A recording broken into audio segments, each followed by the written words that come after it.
thanks for being here. Thanks for putting up with what happened this morning, and thanks for helping bring some energy to the team. But let's start with a little bit more about the settings for where you were born and what life was like when you were a kid. So like I said, I was born in Charlottesville. Well, I grew up in Charlottesville, Virginia. I was born in Richmond. My parents were hippies, I guess would be a good way to describe them. Named me after Bob Dylan, and Oh, cool. they made some fairly bad life choices early on, so moved around a lot. But grew up there, then went on to college in Philadelphia. Went from college to the Peace Corps, where I lived in the Russian Far East for a year and taught English. Came back, went to law school back in Charlottesville at the University of Virginia. Then, I can take you through leave it to an attorney to be there, concise and to. Yeah. He missed a couple of steps. Like, what were you? Some of us here know what you're like now, and you're the polished, responsible, organized guy that we all see and respect. Were you always like that? Were you like that at 7? Were you wearing a suit back then? So yes, I don't say this to flatter myself. I mean, most of my family kind of jokes that I never was a kid, and a little bit was had to do with my parents. My brother and I kind of raised each other. I spent a lot of time as a kid. I was the one who set the alarm and made the coffee for mom and got her out of bed and got her to work and got my brother and I my daughter hates it when I say this, but at age 10 I was making my own lunch and and doing all of that stuff and getting my brother and I ready for school. So it was always a little bit serious. Definitely had some unserious years in college, but mostly serious. To make up for lost time. But yeah. So. Did you feel like it was an extra burden, or was it just what you thought life was like? It was. I don't know that I was really conscious of it being a burden. I mean, at one point, when my parents separated, one of my mom's uncle, who was a bit of a grandfather to me and a pretty good role model, said, "Now you take care of your mom." And I think I just kind of took him at face value and did that. I think it's later on I kind of wrestled with that history, and there's some regrets there, but I don't spend a lot of time feeling sorry for myself. I mean, I had family members who made sure we got a good education. We were never homeless or anything like that. A lot of people deal with much larger hardships than having a sculpture for a mom who can't get out of bed in time for school. It's not. My mom was an artist, by the way. My mom was an artist and my dad was an actor, and my brother works for a hedge fund and I'm a lawyer. My mom thinks she used to say, where did I go wrong? Where did I go wrong?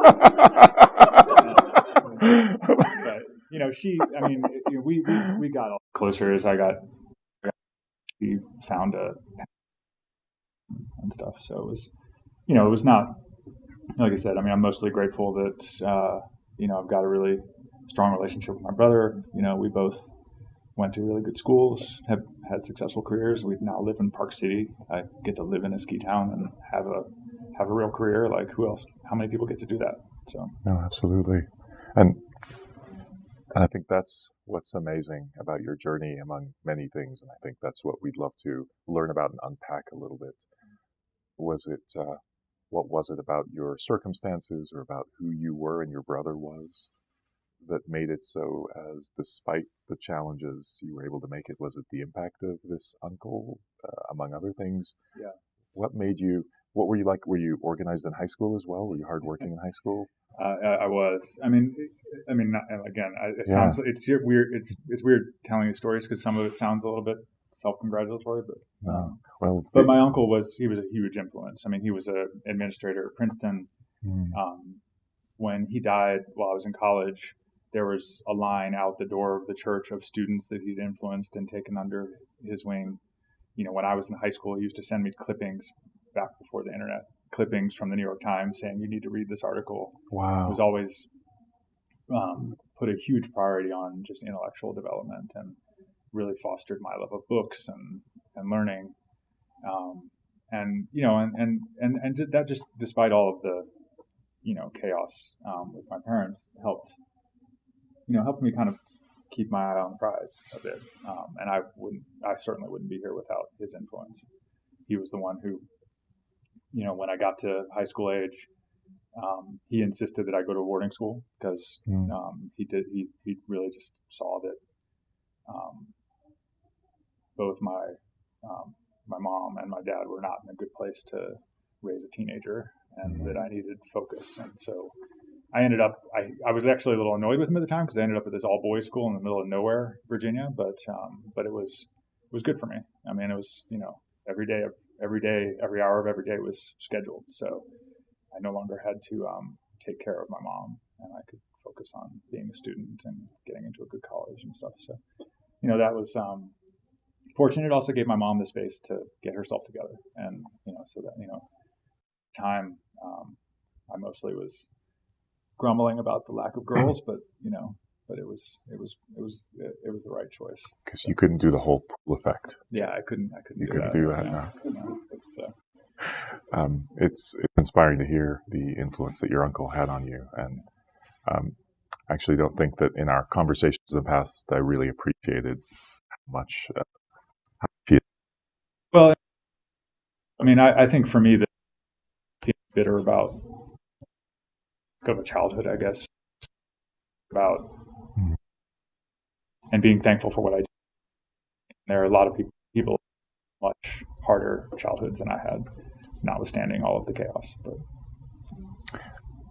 I'd love your take as someone very thoughtful who's gone through a boarding school experience, what your candid take is.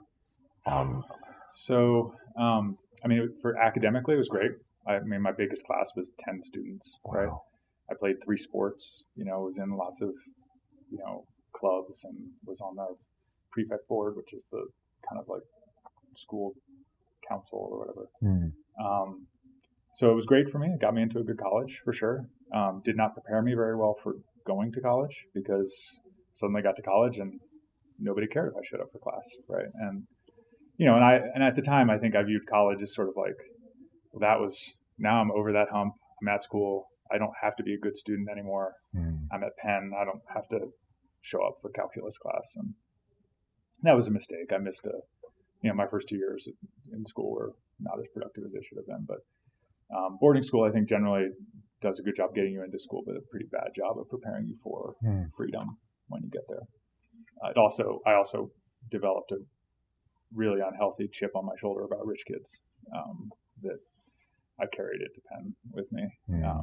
So, and I mean, mostly that was a little bit of envy, like kids who had all these advantages and stable homes and parents, and were allowed to, make mistakes.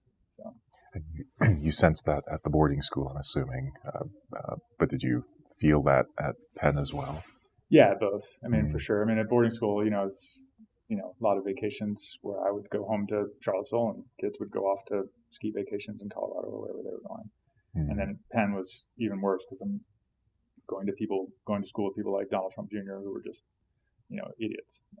That like, and I just, I mean, it wasn't it was something I got over, but to this day, in my hiring decisions for my team and stuff like that, I tend to put my thumb on the scales for people who had to work for it. I appreciate that.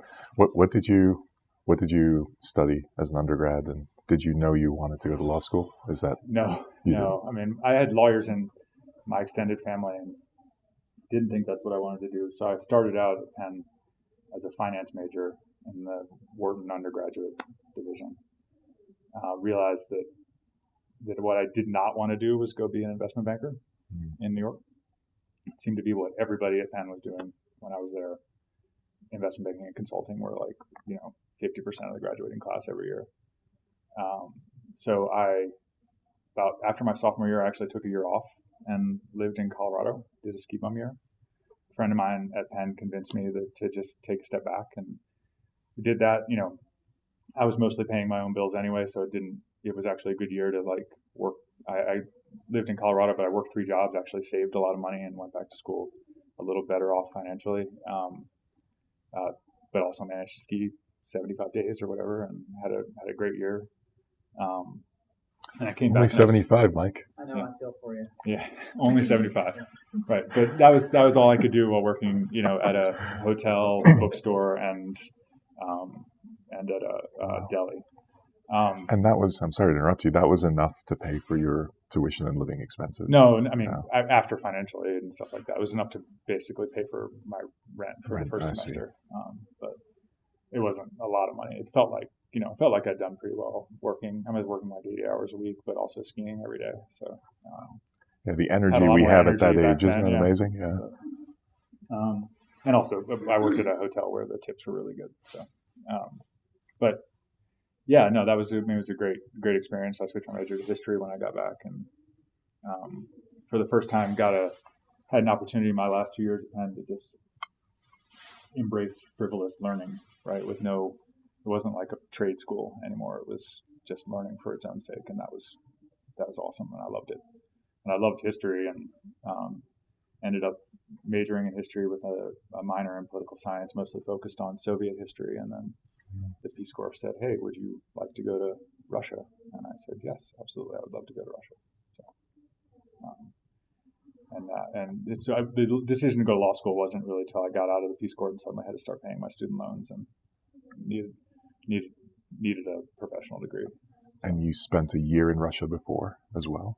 So I had traveled to Russia once as an undergraduate in my junior year, but to Moscow. The Peace Corps posted me in a city called Khabarovsk, which is out on the border with China, basically Siberia, although technically Siberia is to the north. And it was a cool opportunity to just see. Moscow is very different than the rest of Russia, and so I really wanted the opportunity to kind of see what the life was like in the provinces. I mean. And Khabarovsk was an interesting city. It was a relatively open city, and the Peace Corps was limited in its ability to do various things in Russia. The Russian government, the only thing they would allow the Peace Corps to do is teach English, and so there were days where I felt a little bit superfluous because the school where I taught had 13 English teachers already, and I was mostly there just kind of window dressing, I guess, and but made some great friendships and had a year to really kind of see how people in that part of the world live. I'll never complain about waiting in line at the post office again, that's for sure. But it was also as streetwise as I thought I was after 4 years in West Philadelphia. Russia was an interesting place because I was one of 3 Westerners in the city where I was living. So I a little bit had a target painted on my chest a lot of days, but it was an adventure. So. What was guiding you, Dylan? What was guiding you to make these decisions, which ultimately, as you look back on them, were quite formative and likely very much the right decision? Who was guiding that? I mean, it seems sheer dumb luck. I mean, today it seems like there was some guiding principle, but when I was in college, I really, like I said, I kind of got there, and after having to be the adult in the household growing up, college felt like an opportunity to just do whatever I felt like doing. That's how I ended up living in Vail for a year, even though I was not a really great skier or anything. It just sounded like an adventure to have. My brother had the same path. I mean, he went and worked on a fishing boat in Alaska after college and took some time off in college and lived in Australia and surfed. And we both were just like, okay, we've gotten to college. We're on a reasonably straightforward trajectory towards some stability and success that we lacked as kids. So let's have some fun now while we still can. And I'm glad I did. I mean, I'm glad I made those decisions. I mean, I would not be nearly as content now if I'd gone straight to law school or something, and like a lot of my peers at Penn did, and never had an opportunity to just kind of have some adventures. So you jokingly said investment banking or law. Your brother went one way. Yeah. How did you choose? Well, and he used to make fun of me because after all of that going on about not wanting to be an investment banker, I became an M&A and finance lawyer, and he said, "Well, you're an investment banker's bitch." Right. So good job. Right.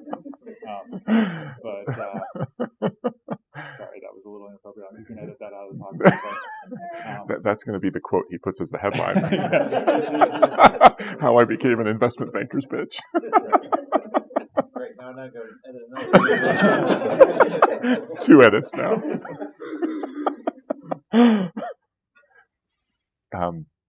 So you went to law school, and did you have a special focus there? Did you look at all of the young men and women there and say, I want to be different, I want to follow the same path? Yeah, I mean, so when I got out of the Peace Corps, I thought long and hard about going into the Foreign Service. That really sounded appealing to me. I really wanted to live abroad, work with the State Department or USAID, and just live in these far-flung places. But, my sort of, inherent conservatism got the better of me, and law school seemed like a more stable, straightforward path. So I went into law school, not really knowing what area of law I wanted to practice. I spent my first summer with a big law firm doing multi-district litigation, decided that zero-sum litigation game was just not for me, and sort of gravitated from there to transactional work, and I've loved it. I mean, to this day, even though now I oversee a legal department that does everything from litigation to employment law to transactional work, the one area I really roll up my sleeves and get involved personally is our deal work.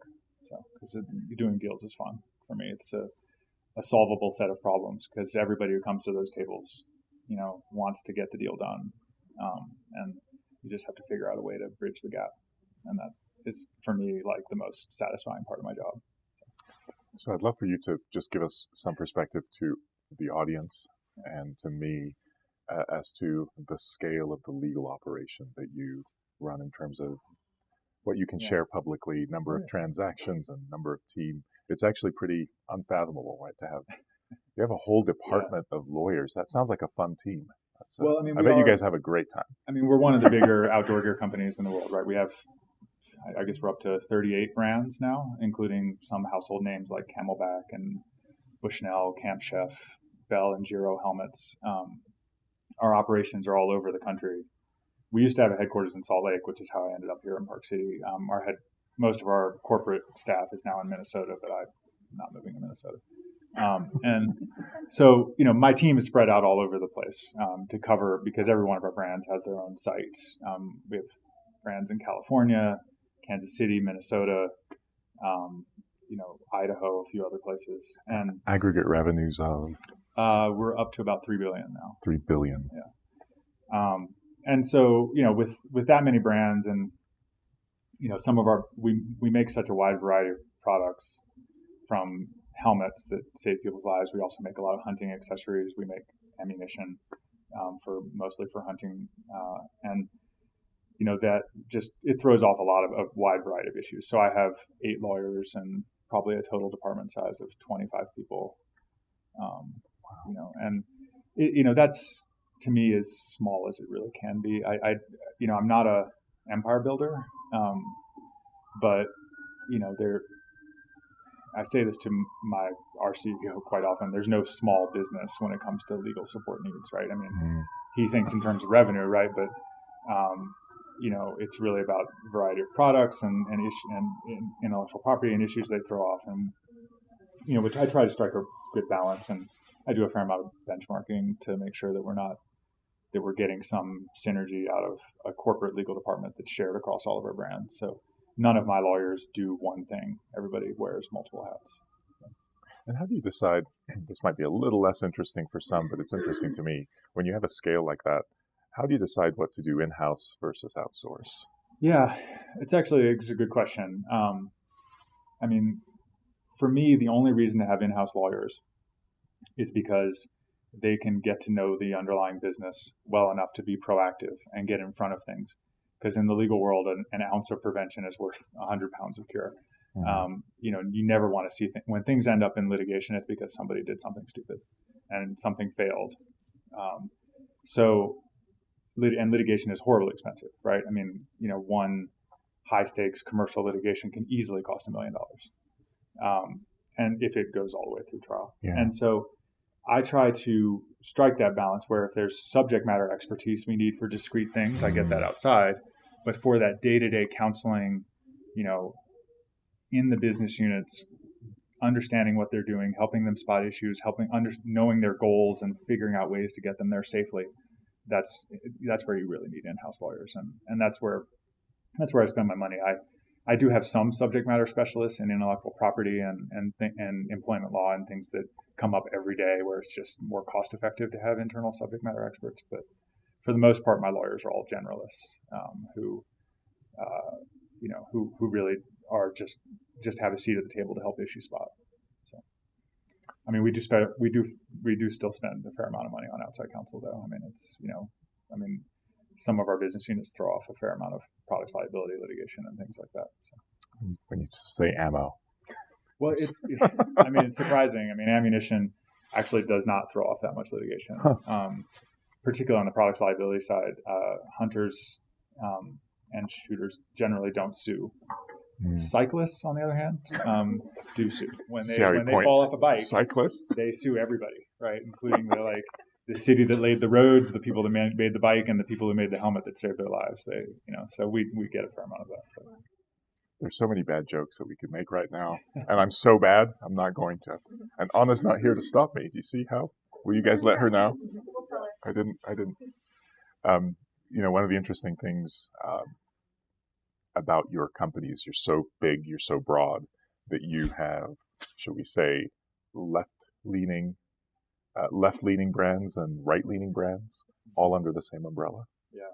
And I presume that that's a constant balance and probably a question you would prefer not to answer very often it's something we wrestle with, and it's not, this isn't confidential information. I mean, that tension's there, right? I mean, we sell a lot of product to REI, we sell a lot of product to Bass Pro, right? I mean, and these are very different stores serving very different consumers.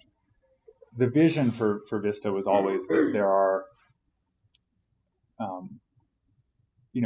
outdoor people who like the outdoors. There is common ground there, whether you're a hunter or a skier or a mountain biker.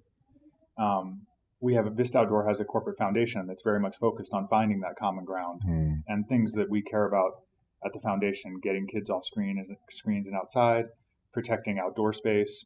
These things are issues that all outdoor enthusiasts care about.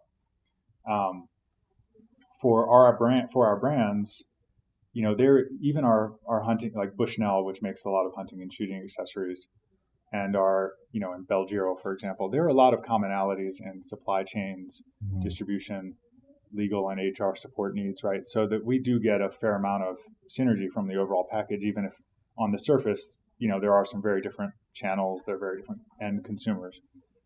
So for us, the important thing is to find those areas where there's common ground, where there's synergies to be had on the business side and common ground on the corporate mission, but also give our brands the space to develop their own cultures independently. Because for consumer brands generally, but for outdoor gear brands in particular, your brand culture is absolutely crucial to your connection with your end user, right? So you go out to the Giro offices in Scotts Valley, it's a wall of bikes, and they're all cyclists, right? They all take rides together. That's part of their culture, so that they can get to understand the needs of their end consumer, design products that meet those needs. Same on the Bushnell side, on our hunting side, and our ammunition businesses. The outdoor gear companies tend to be enthusiast companies, right? The people who work there are enthusiasts. We love to use the products. Now, our corporate staff is a little more diverse, a little more professional, but I think that just reflects that at the corporate level in HR and legal and finance, there's not as much need for that kind of core brand culture. But we all do like to get outside. I mean, I'm definitely more of a cyclist and skier than I am a hunter, but my deputy general counsel is a huge hunter, right? And so we work together every day to solve all these problems. So. Thanks for that perspective. Before I turn it over to the team, I want to touch on a topic we haven't really brought up, so I'd love your perspective on, from a personal perspective. Did your circumstances growing up impact your opinion on marriage and or having a family? That's a bit of a U-turn. I mean, I think it did. I mean, I certainly place a very high value on, a stable home and providing a stable place for my child to grow up. I mean, I have a daughter. She's 10. She's amazing. And my partner, Jean Marie, I mean, she and I have been together since law school. She was a former lawyer. She's now much happier as a yoga instructor and writer with a little more flexibility in her life. One lawyer in the house was plenty. And no home life is perfect, but, for me, providing that stability and giving Lila the space to be a kid is absolutely crucial. And that's one of the most important things I do. It's more important than any of this work stuff that we were just talking about. I really appreciate that. And sorry to keep it brief, but I wanted to give them some perspective on that as well. And with that, who's going to get us started? Drew. Just to follow up on that, I find it fascinating how our upbringing affects our parenting and where you lean in terms of structure and guidance versus allowing your kids or those close to you to the space to make decisions. Where do you fall on that? How does your upbringing affect how you feel you should raise your daughter? Yeah, I mean, there's how should I raise my daughter and how do I raise my daughter? I'm far more. How you think you should? Yeah, I mean, I'm far more indulgent than I probably should be. I definitely, and when it boils over, it's often like, in comparison to where my brother and I were at her age, how responsible she is and how mature she is. But she's a kid, she's 10, right? I mean, she's supposed to have some fun, and she's, I think for me, the important things and the things where my partner and I see very much eye to eye is that we want to raise her to be independent, to think for herself, to speak her mind, to find her own path. Now there are days we feel like we might have overcorrected a little bit, right? When she gives me a 5 bullet point reason for why she doesn't have to brush her teeth, but she does. She is a very strong-willed, very smart kid, and and I, mostly see my role as being there to provide a safe space for her to live her life, make some mistakes, learn from those mistakes, be a kid, and I think she's the kind of kid who'll find the right path for herself at some point.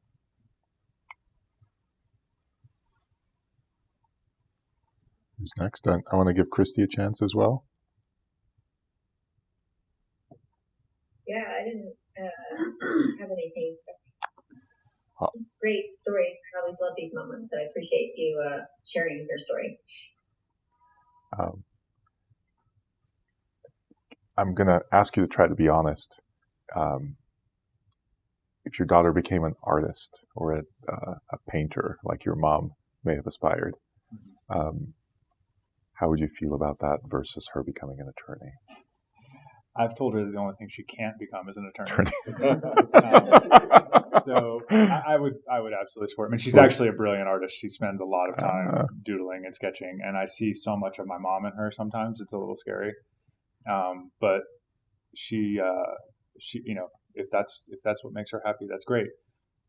I mean, I hope she'll also learn a sense of personal responsibility and a work ethic that the judgment to make some better choices than my mom made when she was, particularly when she became, I mean, I think what my mother struggled with was being a mom, right? I mean, that was the hardest thing for her, particularly because it came at a time where she just wasn't ready for it. And not that she was particularly young, she just still wasn't ready for it. But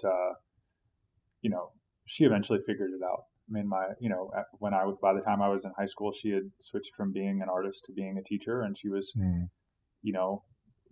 widely known in Albemarle County as like this fantastic art teacher that every student loved. And she had, 6th graders who could, tell you all about the work of Kandinsky and all these obscure artists that I'd never heard of. she was once she kind of found her path, she was great, and we had a great relationship when I was in high school. It was just when I was younger that she just was struggling with it a little bit. So it's not about her being an artist. It was just about her, the choices she made and her her work ethic. So hopefully I can help Lila find the right way to do that. So go ahead, Kimber. What is your two questions actually? One's kind of tangent, just related to that, which is how's your relationship with your mom today? Just a personal question. If you're willing to share. Yeah, I mean, my mom passed away 4 years ago. But we were very close when she passed. My dad and I don't speak, but that's for a variety of reasons. Yeah, no, don't dig too much. But my other question has to do with your uncle. Kind of one of the themes that we find is that some person or opportunity, whether it was a chance encounter or a role model that maybe wasn't the expected one, has a difference in your life. And if it wasn't for those people, where would we have fallen, right? Have you, one of the things I look for, and it's hard to find, take those opportunities. What have you found opportunities where you can kind of pass that on? And what are your thoughts about that? Yeah, I mean, it's something I'd like to do more of. I mean, I do take my role as a mentor very seriously. I have a pretty sprawling department, but even before, when I was on the law firm, when I was at a big law firm, and my early part of my career was in New York and Denver, and I've always enjoyed the opportunity to help share what I've learned with younger people in the legal profession. When I was in college, I very much enjoyed being a teacher. I worked with at Penn. We had this thing called West Philadelphia Tutoring Project, where I would go a couple times a week to tutor kids in West Philadelphia middle school, with a middle school in West Philadelphia that was a fairly under-resourced school. And then I loved being a teacher. At some point in my career trajectory, if I don't go totally insane and try to start my own business, I'd like to be a teacher again. I think going back to teaching a course at a law school or something would be really fun. It sounds like you guys know each other from CrossFit. Did you meet there, or did one of you take one? Yeah, that's where we met actually. I didn't try CrossFit until I moved to Park City and kind of found my way over to this gym over here, which is a good place. I mean, it's a good group of people. Mostly, CrossFit gyms. Amy and Sam, correct me if you disagree with this, but they tend to have a lot of different cultures depending on who owns the gym and who the coaches are and who goes there. The one here is mostly people who love to ski and ride bikes and just want something to make them better at that. So. You're in the 5 a.m. crowd. Yeah. It's not like the mixed martial arts crowd, it's definitely like, those morning classes are like professional people that have jobs and stuff to go to. And you're back to the 5:15, right? From sleeping into 6:30. Trying to, man. That's early though. That's early. I mean, I went to the 5:15 on Monday and fell asleep in a conference call at 1 o'clock.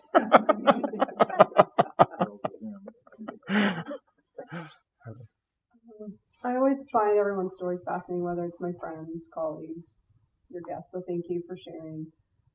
There's this common thread that we hear with people who have had really tough upbringings, and it's whether it's innate in us or, that nature versus nurture, is you see this compartmentalization of, I got to create a schedule to create my own safety, so I know what's predictable, because kids, we really thrive on structure.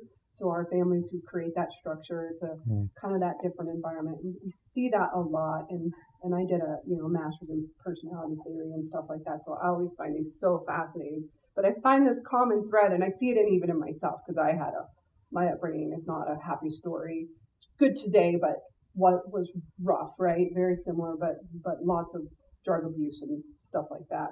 And I know others in this room have shared their stories, and we all have this common thread where we can try to control our environment and our outcome, because this over here is so much chaos. And then we go to college. I don't know, I did.